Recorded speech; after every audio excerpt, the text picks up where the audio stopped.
더 많이 오르는 거를 찾으려면 그런 스팟을 먼저 찾아야 되고 잘못 들어가면은 진짜 오랫동안 물릴 수 있는 거죠. 작가님이 저평가 지역하고 저평가 아파트 찾는 방법이 조금 독특하더라고요. 그때 사전 미팅 네. 때도 제가 얘기 네네. 나눠봤지만 네. 자기만의 또 뷰가 있으시더라고요. 네. 이것도 좀 설명해 주시죠. 예. 크게 지구, 숲, 나무, 나뭇잎 이렇게 비교를 해요. 나뭇잎. 나뭇잎까지. 그래서 지구는 아까 말씀드린 이 글로벌 경제 지표들 네. 이거를 보고 네. 내가 지금 투자를 해야겠냐 안 해야겠냐. 근데 이게 가장 중요해요. 저는 이게 가장 중요하다고 생각을 해요. 왜냐하면 어디를 투자하든지 간에 지금 과거를 보면은 IMF 위기 때, 그다음에 서브프라임 모기지 때 그때 투자를 하면 손해거나 보합이에요. 근데 그게 지표를 보면은 엄청 길어요. 그게 생각보다 길어요. 그걸 못 버티고 손절할 수밖에 없을 정도로 그 기간이 지표... 최악의 기간이 길고 지금 상승률도 길잖아요. 몇 년씩 상승을 하는데 하락장도 길거든요. 그래서 그거를 보합장이 될 수도 있겠지만 그게 길면은 그때 투자를 하면 힘든 거예요. 물론 그때도 수익을 낼 수 있어요. 수익 내는 사람도 있고 뭐 지방 이게 진짜 잘하시는 분들 그때도 수익을 내지만 그 외 주식을 할 때도 상승장일 때 해야 그 운이 좋아서 이제 올라타게 되는 건데 지금 뭐 떨어질 때 하면은 버는 사람 벌지만 되게 힘들다. 그래서 요거를 일단 피해야 돼요. 하락장을 피하는 게 가장 1순위고. 근데 지금 경제 지표를 봐서 이제 지구를 봐서 지금이 투자해야 될 때다 결정을 하고 이 투자하고 안 하고를 정하는 게 이제 가장 중요하고. 왜냐면 이제 그래서 상승장에 올라타면 올라갈 확률이 훨씬 크기 때문에. 그 다음에 이제 숲을 보는 거죠. 숲을 보는 건 아까 말씀드린 이제 수요와 공급인데 인구수가 늘어나는 도시들만 일단 추려요. 근데 저는 사실은 뭐 다 해요. 다 하는데 왜냐면 인구수가 막 갑자기 폭락하거나 이런 도시들은 없잖아요. 갑자기 인구가 다 그렇죠. 나간다 이런 도시는 없기 때문에 급격하게 변하지 않는데 독자분들이나 다른 그 구독자분들한테 추천드리는 거는 초보자들한테 특히 초보자들은 될 수 있으면 인구수가 늘어나는 지역에 하면은 최소한 빠져나갈 타이밍은 주거든요. 언젠간 그 사이클 놓쳐도 그 사이클 놓쳐도 다음 사이클에 빠져나갈 타이밍이 있어요. 근데 막 진짜 인구수 많이 빠져나가는 도시는 그걸 놓칠 수가 있고 물릴 수 있다는 거죠. 오래 물릴 수 있기 때문에 그게 어렵고 그래서 수요가 늘어나는 이거 되게 찾기 쉽거든요. 그냥 뭐뭐시 인구수 치면은 다 나와요. 뭐 천안시 인구수, 뭐 청주시 인구수, 뭐 부산광역시 인구수 이렇게 치면은 네이버에 그래프가 딱 나와요. 연간, 월별 다 쉽게 바로 나오고. 네이버에도 나오는 거예요? 네이버에 치면 돼요. 네이버에 치면은 인구수가 이게 늘어나느냐 줄어드느냐 이렇게 바로 그래프로 나오거든요. 되게 쉽게. 그래서 뭐 우리나라 도시들이 몇 개 안 되잖아요. 그래서 몇 개 안 되는 거 그냥 다 쳐보시고 공급 사이클을 이해를 해야 되는데 이 공급 사이클 한번 말씀드릴게요. 이제 숲을 보는 방법 중에 공급 사이클이 굉장히 길어요. 공급 사이클이라는 게 굉장히 기는데 동탄 신도시를 한번 예를 들어서 계속 지켜봤는데 제가 투자를 하진 않았는데 지켜봤어요. 지켜본 걸 이제 말씀드리면 정부에서 이제 동탄이라는 곳에 기업도 유치를 하고 주택도 많이 해서 신도시를 하나 만들어야겠다 이렇게 결정을 하는 거죠. 이게 한 10년 걸려요. 그래서 이게 결정을 해야겠다.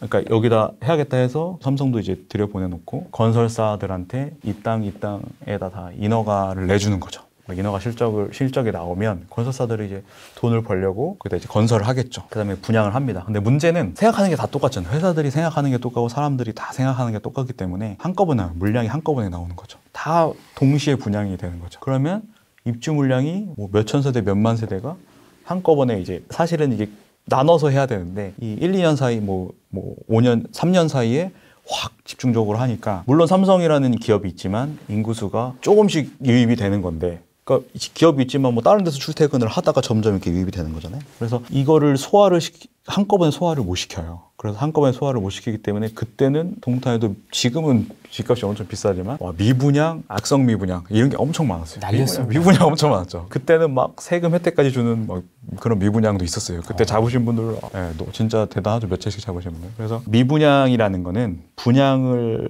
했을 때 분양이 안 된 게 미분양이에요. 그래서 그 미분양 뭐 지금 줍줍해서 막 잡는 사람들도 있고. 근데 그러고 이제 아파트가 들어서잖아요. 뭐 건설되는데 2, 3년이 걸리죠. 2, 3년이 될 때까지도 계속 미분양인 게 악성 미분양. 준공 후 미분양이라고 하는 거죠. 준공이 끝난데도 미분양이 있어. 그러니까 준공이 끝난데도 이 세대가 안 팔린 거예요. 와, 그러면은 이거는 진짜 아직은 안 좋구나. 진짜 안 좋구나. 이 지표가 될 수 있는 거죠. 그러다가 이 미분양 지표를 보고 있다가 미분양 한국감정원 부동산 통계 가시면 다 나오거든요. 숫자로 나와요. 몇 개씩 있다. 그래서 그게 이제 줄어들기 시작하면 이게 점점 소화가 되는 거죠. 미분양이 점점 소화가 된다. 악성 미분양도 점점 소화가 된다. 그래서 그런 걸 체크만 잘해도 타이밍을 잘 할 수 있습니다. 그다음에 입주 물량이 분양 물량인데 입주 물량도 그 도시에 인구수가 이 정도 있으면 적정 공급 물량이 있어요. 그거는 뭐 고객농 아파트 실거래가 이런 데 가면 다 이제 그래프로 제시를 하고 선 딱 그어주죠. 네, 선 그어주잖아요. 유효 적정 입주 물량. 근데 그것보다 이거는 이제 미래를 볼 때 뭐 2, 3년 뒤를 볼 때 내가 지금 투자를 했을 때 2년 뒤에 나올 거다 이렇게 네. 생각을 하면은 그때 입주 물량이 없어야 입주 물량이 공급이 없어야 수요 대비 공급이 없어야 내가 잘 팔 수 있겠죠. 근데 그런 거를 보고 하는데 아까 동탄으로 다시 얘기를 하면은 미분양이 없어지고 그다음에 그 악성 미분양이 없어지고 입주 물량이 없어진다는 의미는 이제 더 이상 지을 땅이 없다는 거예요. 건설사들이 더 이상 분양을 안 한다는 거죠. 그 분양을 안 하니까 그 동탄이라는 도시의 일자리가 늘어나서 점점 인구수가 늘어나는데 점점 인구수가 늘어나서 이 악성 미분양 같이 이제 안 되는 걸 소화를 다 시키는 거죠. 너도 나도 사서 조금씩 해가지고 소화를 다 시키고 계속 근데 인구수가 계속 수요가 늘어나는 아까 말씀드린 그 수요가 늘어나는 지역이에요. 그래서 수요가 늘어나는데 인구수는 늘어나는데 지을 땅이 없어요. 공급이 안 되는 거죠. 그럼 입주 물량이 줄어들어요. 그럼 그때부터 이제 상승이 되는 거죠. 상승을 하고 근데 이게 무조건 끝까지 상승하느냐?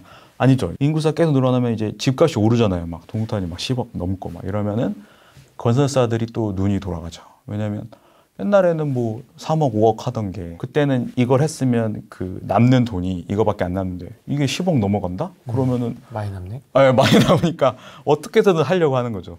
그러니까 여기 중심 위치가 안 되면 남동탄, 오산까지 내려가잖아요. 오산, 동서남북으로 진짜 어디까지 지어야겠다. 거기를 다 짓는 거예요. 그러니까 그 분양을 최대한 할 수 있는 땅은 다 뭐 어떻게든 끌어 모아가지고 땅을 사가지고 이제 분양을 하고 짓고 하는 거예요. 그럼 다시 입주 물량이 늘어나고 그러면 다시 또 하락하고 또 이런 사이클이 하락하고 상승하고 하락하고 상승 사이클 이 사이클이 근데 되게 길기 때문에 그러니까 텀이 엄청 기네요. 네, 텀이 길어요.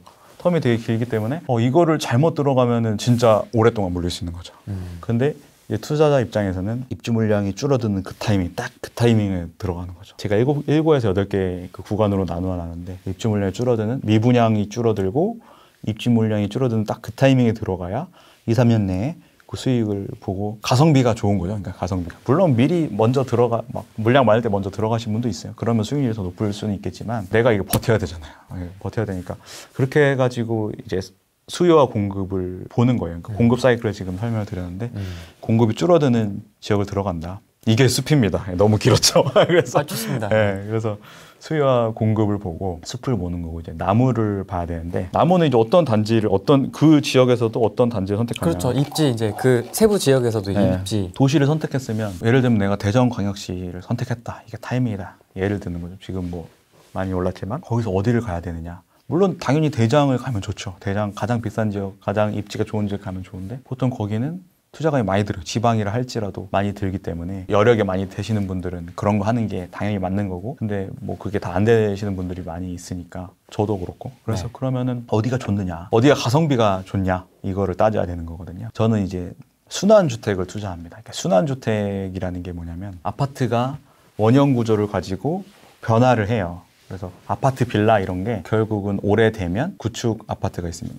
아파트 빌라가 재건축 재개발이 될 수 있는 게 있고 안 될 수 있는 게 있어요. 그래서 그런 걸 공부를 해보면 그 가능성이 있는 재개발 재건축 가능성이 있는 아파트 빌라 이거 사면 이제 재개발 재건축이 되고 재개발 재건축이 성공을 하면 이제는 리모델링까지 있죠. 재개발 재건축 리모델링이 성공을 하면 분양권이 되고 분양권에서 다시 신축 아파트가 되고 준신축, 구축, 재개발, 재건축, 분양권, 신축, 준신축, 구축 이렇게 원형 구조를 갖는 거 이제 순환주택이라고 저는 얘기를 해요. 이런 곳이 모여 있는 데가 있고 그냥 아파트들만 막 많이 있는 데가 있어요. 비슷한 연령대. 네. 그래서 똑같은 그 지방 도시를 가더라도 뭐 경기도가 될 수도 있고 대전이 될 수도 있고 다른 도시가 될 수도 있는데 보통 아까 말씀드린 50만 이상의 규모에서는 재개발, 재건축이 많이 일어나고 있어요. 그래서 일어나고 있는데 그런 그 스팟을 찾아가는 거죠. 서울에서도 뭐 얼마 전에도 마찬가지였어요. 신길 뉴타운, 그런 뉴타운 이런 게 생기는 곳을 찾아가면 내가 재개발 재건축 투자 안 해도 내가 왜 재개발 재건축을 해야 되냐 머리 아프고 막 리스크 있고 저도 잘 안 해요.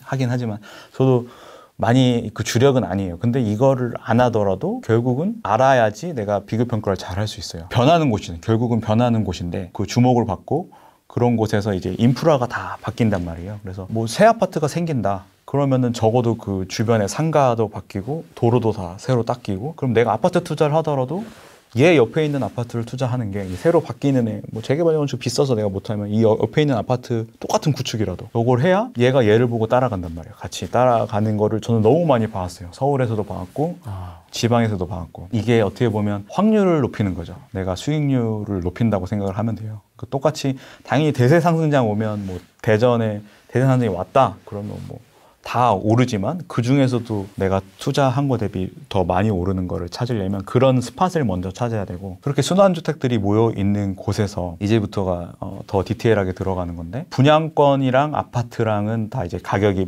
아파트 매매가가 다 이렇게 나오잖아요. 그렇죠. 네. 근데 재개발 재건축을 환산을 하기가 어렵죠. 어려운데 환산을 해야 돼요. 엑셀로 하든 뭐 이렇게 부동산에 물어봐서도 하든 간단하게, 비례율도 있고 뭐 되게 어려운데 뭐 비례율이 엄청나게 차이가 나지 않기 때문에 뭐 조합원 분양가 플러스 프리미엄 이렇게 하면은 어느 정도 이 아파트 매매가가 환산이 되거든요. 그럼 그렇게 해서 이 재개발 재건축도 지금 시세가 얼마다 이거를 체크를 해놓고, 분양권도 아파트 시세가 얼마다, 옆에 아파트 시세가 얼마다 이렇게 해가지고 그 스팟의 지도를 인쇄를 해서 거기다 다 적어놔야 돼요. 아, 종류별로 다 똑같이? 네, 똑같이. 근데 여태까지는 많은 분들이 아파트면 아파트만, 재개발 재건축은 재개발 재건축끼리만 비교를 했는데, 분양권은 분양권끼리.